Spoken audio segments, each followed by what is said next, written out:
Encik Roslan, bahasa Melayu ke bahasa Inggeris hari ini? Bahasa Melayu apa? Kan saya budak Terengganu, tahu dengar, tak tahu cakap. Okey, memberikan itu masuk pada Encik Roslan. Saya nama Roslan. Saya sudah cuba IEION ni selama 1 tahun. Dan semasa saya mencubanya dalam masa 3 bulan, saya sudah rasa badan saya terlalu amat sihat. Ringan, tak ada letih-letih, dada, semuanya clear. Saya isap rokok banyak kuat, 2 paket satu hari. So, memang air ni memang bagi saya satu, apa orang kata, buang apa yang ada di dalam badan. So, saya rasa banyak ringan, bangun tidur tak ada rasa penat, tak ada letih, terus boleh pergi kerja. Itu saja.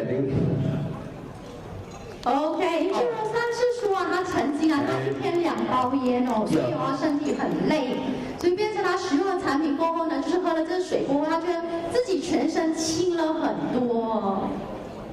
Ya, ada abang kata semasa menggunakan air, apa itu perubahan? Banyak sangat lah sebenarnya perubahan.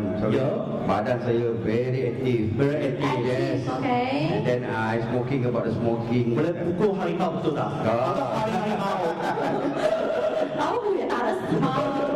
Okey. Sekarang berapa paket?